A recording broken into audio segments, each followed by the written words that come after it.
बड़ी खबरों के साथ उत्तर प्रदेश में योगी आदित्यनाथ सरकार का दूसरे कार्यकाल का 1 महीना पूरा हो गया है। पिछले 1 महीने में सरकार ने अपने चुनावी वादों को पूरा करने और आम आदमी की बेहतरी के लिए कई बड़े फैसले लिए हैं। इसके तहत मुफ्त राशन योजना का विस्तार, निवेश और रोजगार के अवसर पर जोर देना, भ्रष्टाचार के खिलाफ अभियान, महिला सुरक्षा को लेकर विशेष अभियान समेत तमाम कार्य शामिल हुए हैं। मुख्यमंत्री योगी सरकार की तेजी को कुछ लोग 2024 से जोड़कर देख रहे हैं, तो कुछ कह रहे हैं कि पिछले कार्यकाल में भी मुख्यमंत्री योगी ने तेजी से काम किया, जिसका नतीजा 2022 के विधानसभा चुनाव में दोबारा प्रचंड बहुमत के रूप में देखने को मिला है। सरकार एक बार फिर उसी जोश खरोश के साथ आगे बढ़ रही है। दोबारा कमान संभालते ही प्रदेश में गुंडे माफियाओं के खिलाफ बदस्तूर अभियान जारी है।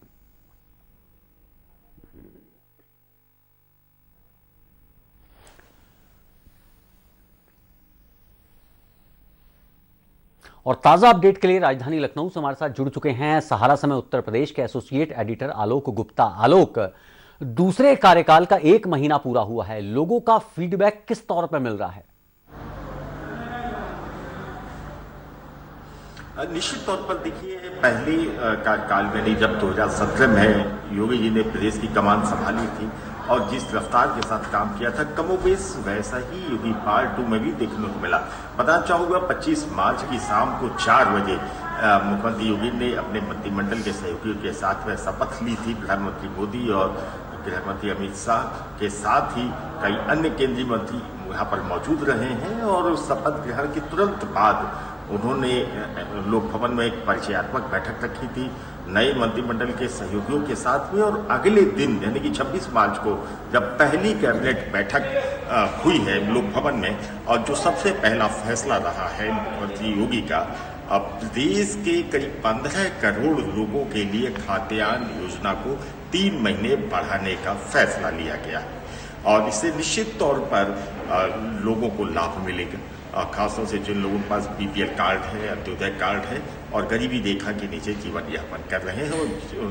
और यह योजना उस वक्त शुरू की गई थी जब कोरोना के कारण लोगों के काम धंधे प्रभावित हो गए थे, हो रहे थे, तो उनके लिए खाद्यान्न का संकट ना पैदा हो, तो इस योजना को पहले ही कैबिनेट की बैठक में बढ़ाया गया है। मैं आपको बताना चाहूंगा कि मुख्यमंत्री योगी अब तक 2 बैठकें कर चुके हैं कैबिनेट की, और जो दूसरी कैबिनेट की बैठक हुई थी पिछले मंगलवार को, उसमें फैसला लिया गया था कि प्रदेश के जो पर्यटन स्थल है उनको विकसित किया जाएगा और चाहे वो मथुरा हो, काशी हो, अयोध्या हो, इन सभी जगहों पर हेलीकॉप्टर सेवाएं शुरू की जाएंगी और कम कीमत पर पर्यटक वायु मार्ग से भी पर्यटन स्थलों पर कम समय में पहुंच सकेंगे। इसके साथ ही जलमार्ग से और रोड से कनेक्टिविटी के भी निर्देश दिए गए थे।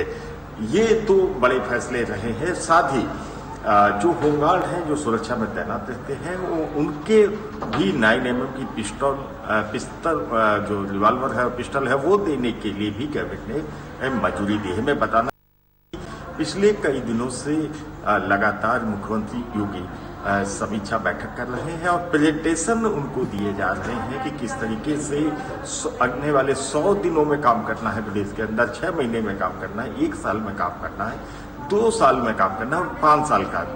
तो ये इन सारे रोड मैप पर काम किया जा रहा है और सारे जो है वो रिपोर्ट्स तैयार कर ली गई हैं और क्रमशः मुख्यमंत्री योगी के सामने इनका प्रेजेंटेशन दिया जा रहा है।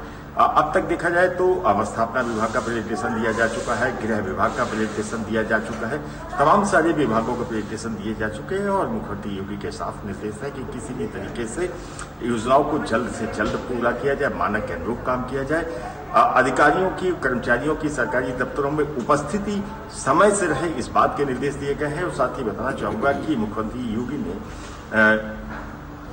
जनता दर्शन और जो जनता दरबार लगता था उसको भी शुरू कर, आज भी मुख्यमंत्री योगी ने जनता दरबार किया था। और इसके अलावा सोमवार मंगल के लिए क्रम से मंत्रियों की ड्यूटी वहां पर लगाई गई है, जो कि जनता दरबार के समय उपस्थित रहेंगे और जो लोग करेंगे वो किस समस्याओं को सुलझाने का काम करेंगे, उनका जो प्रत्यावेदन है उसको लेने का काम करेंगे और अधिकारियों को दिशा निर्देश देने का काम करेंगे। इसके बाद देखा जाए तो प्रदेश के जो डिप्टी सीएम हैं ब्रजेश पाठक, वो जिनके पास में स्वास्थ्य सेवाओं की जिम्मेदारी है, मेडिकल एजुकेशन है, स्वास्थ्य है, वो लगातार औचक निरीक्षण कर रहे हैं प्रदेश के सरकारी अस्पतालों का, मेडिकल कॉलेजों का, और तमाम निर्देश दिए गए हैं कि मरीजों को किसी प्रकार की दिक्कत, स्वास्थ्य सेवा को और बेहतर किया जाए, जहां काउंटर कम है वहां पर और अधिक काउंटर खोले जाएं और इस स्वास्थ्य सेवाओं को बेहतर करने के निर्देश दिए गए। इसके साथ ही बताना चाहूँगा कि मुख्यमंत्री योगी ने एक और बड़ा फैसला भी कुछ दिन पहले ही लिया था। जो पूर्वी पाकिस्तान के जो लोग थे और जो पाकिस्तान से पुनर्वासी का जीवन उत्तर प्रदेश में व्यतीत कर रहे थे, ऐसे लगभग 400 से ज़्यादा लोग रहे हैं, इनको बसाने की दिशा में निर्देश दिए गए हैं। जमीन देने का काम किया गया, खाद्यान्न देने का काम किया गया और तमाम सारी सुविधाएं ऐसे लोगों को देने का काम किया गया है। मुख्यमंत्री योगी ने सरकार के गठन के बाद अयोध्या भी गए थे, रामलला के दर्शन करने का भी काम किया है, काशी में भी गए थे। तो और प्रदेश के जो औद्योगिक इंफ्रास्ट्रक्चर है उसको और बेहतर करने के निर्देश दिए गए हैं। 1 ट्रिलियन इकोनॉमी बनाई जाए, इस बात के निर्देश दिए गए हैं। साथ ही कानून व्यवस्था को और अधिक बेहतर किया जाए, इस बात के लिए भी निर्देश दिए गए हैं। और आपने देखा होगा योगी पार्ट 2 में भी जो माफियाओं के खिलाफ कार्रवाई है वो लगातार जारी है और कार्रवाई की जा रही है। जी आलोक, इस तमाम बातचीत और जानकारी के लिए आपका बहुत बहुत शुक्रिया।